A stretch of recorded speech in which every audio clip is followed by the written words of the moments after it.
Hi, this is Dr. Tom from Causenta Wellness and Cancer Care Center, and this is part of our ongoing video series regarding cancer myths. Today's cancer myth is that chemotherapy and/or radiation is worse than cancer. And so this is one of those things that it's pretty important that people understand the distinction of what they observe versus maybe what is actually happening.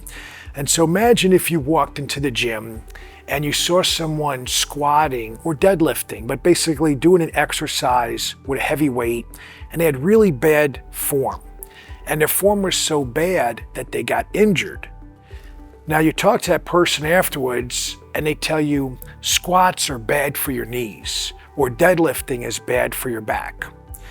Now there are millions of people that have squatted and deadlifted and they didn't get injured, but because this individual got injured, they are convinced that squatting or deadlifting is bad for you. What they didn't take into account though is that they had really poor technique, and that poor technique exposed their joints to forces that weren't aligned with their natural body movement or their body rhythm or their bone rhythm. Instead, those forces were kind of going against their body mechanics. So now let's translate that to an individual that is doing a chemotherapy protocol, and let's just say the flow rate is too high. That means that therapy is getting into the individual faster than their body can handle it. Or let's just say that individual has underlying comorbidities. Let's say they got malnutrition because they haven't been eating, which is very common for people who have cancers of any portion of the GI tract. They just lose their appetite. Or let's say that there's some other health challenge for the individual, and now they're doing chemotherapy or radiation on top of that health challenge. They're basically in a weakened state. And because they're in a weakened state, they can't handle the stress of that therapy. One of the effects of any therapy that treats cancer is that as the cancer cells are destroyed, there are all kinds of inflammatory molecules that are produced, and those inflammatory molecules are very proteolytic. They break down all kinds of tissues in the human body. It's one of the reasons why you don't see very many cancer patients have really big muscles, because the inflammatory effects of treating cancer breaks down the brain, breaks down the heart, breaks down bone, breaks down skeletal muscle, breaks down almost every tissue in the body that's been measured. So one of the ways you could reduce the side effects of chemotherapy or radiation is you could first do some basic tests on micronutrient status. You could measure a variety of markers of inflammation. You could look at other markers of health and basically make sure that some of those areas are improved before the individual goes into treatment for the cancer, because then they can at least handle the stress of the treatment. And when we follow that type of approach at Causenta, we basically see is that many people don't have the extreme side effects. So as an example, we've got people that will do chemotherapy radiation at another center, and while they're coming to our center for the therapies that we do with exercise and nutrition, they don't have hair loss, or they don't have muscle wasting to the same degree, or they may not have a loss of appetite even. And so now when they sit in a room with other patients that are going through chemotherapy radiation and they look around, they see they're not getting as frail as the other people undergoing the same therapies. So what I'd like for you to just kind of consider from this video is that sometimes when people do a therapy, one of the things that's not considered is where was their health at before they started that therapy.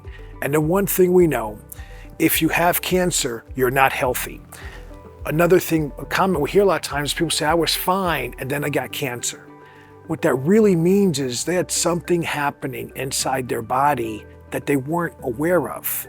And whatever that something was, maybe it was exposure to a pathogenic organism that has been linked to their type of cancer. Maybe it was exposure to an environmental chemical or a mycotoxin that's been shown to stimulate that type of cancer that they have.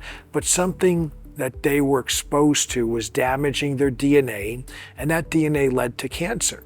And they just didn't know that there was something going on damaging their DNA, because if they did, hopefully they would have done something about it.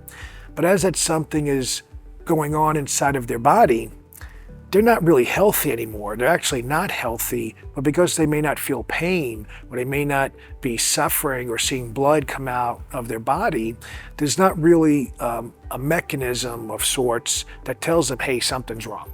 So that things keep progressing, and by the time they finally have a symptom that makes them go to a doctor and then maybe get referred to an oncologist, and then they discover something, things are typically more advanced than most people would want to have. It's more advanced than many people want to be at that point.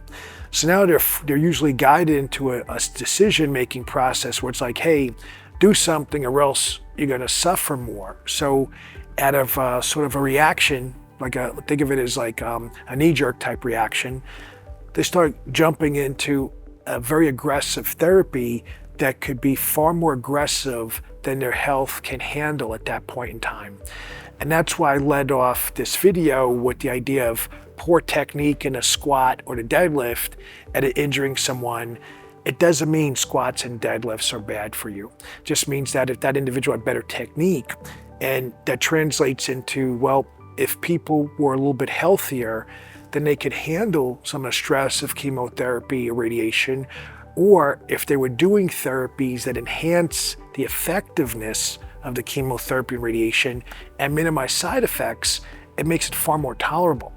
So I hope that this information would help you make a better decision. And if you are concerned or you're curious, you have someone you know that is suffering from cancer, just go to our website, fill out a form, and just schedule a free consult. It'll cost you nothing but time, I guess, up front, just to find out some other possibilities. And if you like what you hear, you may actually find that there's solutions that could help you that aren't as dangerous or as threatening to your health.